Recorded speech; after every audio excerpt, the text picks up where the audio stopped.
자, 이 문제는 지수 관련된 내용이죠. 지수 문제도 이제 상대 자료의 일종입니다. 상대 자료가 나오면 항상 여러분들이 그 상대 자료에 대한 기준값이 무엇인지를 잘 파악을 하셔야 됩니다.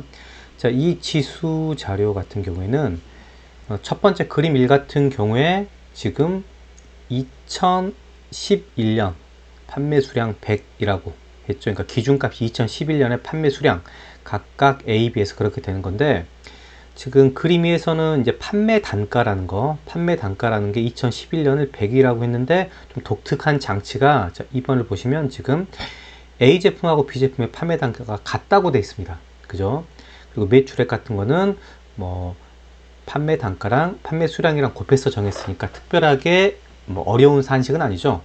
자, 이 경우에 이런 것들을 처리하기 위해서 여러분들이 이런 식으로 처리하는 게 좀 좋은 것 같아요. 이렇게 지수 문제가 나왔을 때 기준값이 주어져 있지 않다면 그 기준값을 좀 가정하고 문제를 풀어가는 게 좋습니다. 특히 이 경우에는 뭐 이런 내용으로부터 계산할 수 있는 결과와 계산할 수 없는 결과를 구별하라고 하는 거거든요. 그래서 여러분들이 이런 경우에 지금 2011년도의 값을 A 제품 같은 경우에 100A, 지금 B 제품 같은 경우에 100B, 이렇게 판매 수량을 이렇게 정리하고요. 그 다음에 판매 단가 같은 경우에는 똑같이 둘 다 얼마, 지금 100 이렇게 C라고 이렇게 계산해 주시면 나중에 좀 계산이 가능한 상황인지 불가능한 상황인지 판단하기가 좀 더 편해요. 자, 예를 들어서 1번 같은 경우 봐볼까요? 자, 1번 선지를 한번 봐보면요, A 제품 매출액의 연평균 증가율이라고 되어 있습니다. 즉 매출액은 평균 판매 단가, 판매 수량 곱해서 계산해야 되는데, 지금 2012년에서 이렇게 2018년으로 변화를 하면서 어떤 식으로 변화를 했나 볼게요. 이렇게 가정한 값을 가지고 계산하면 지금 A 제품 같은 경우에는 이렇게 125A라고 이렇게 할 수 있겠죠. 2011년을 100A라고 했으니까 그렇게 해서 계산하면 지금 125A 곱하기 여기 110C 이렇게 해서 110C 이게 판매량이고, 그 다음에 160A 곱하기 130C 이게 이제 판매량입니다. 자, 그러면 일단은 지금 계산한 것은 2012년 대비 2018년의 판매 증가율을 계산할 건데, 그렇게 계산하면 이렇게 2018년도에 판매 매출액에서, 자, 이런 식으로 계산하게 되겠죠. 이렇게 125A 곱하기 110C 이렇게, 그죠?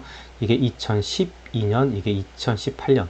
자, 이렇게 계산을 해보다 보면 어떤 특징이냐면 여기 AC가 어떻게 돼요? 자, 약분이 되면서 즉 뭐가 계산된다? 2012년 대비 2018년 매출액의 증가율, A 제품에 대한 매출액 증가율이 계산이 되는 겁니다. 매출액 증가율. 자, 그렇다면 이제 평균 증가율은 어때요?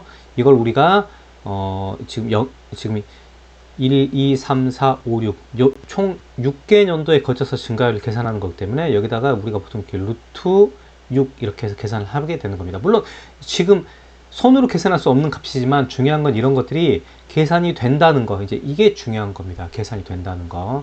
자, 그래서 이런 식으로 여기서는 기준값이 주어져 있지 않지만 기준값이 산식으로부터 다 이렇게 가정한 내용들이 약분되기 때문에 이렇게 계산이 가능하다는 거, 이걸 여러분들이 확인을 해 보시면 됩니다. 자, 2번 같은 경우 봐볼까요? 자, 2번 같은 경우는 2012년 A 제품 매출액 대비 B 제품 매출액 비율이죠. 그러면 여기는 2012년 A 제품 매출액 대비 2012년 B 제품 매출액, 이걸 계산하라는 말이겠죠. 이렇게.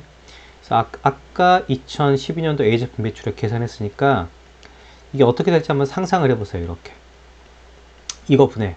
자, 이제 여기 108B, 여기는 108B겠죠. 곱하기 102.5C 이게 계산되는데, 자, 이 경우에 C는 약분이 되지만 요 A랑 B는 어때요?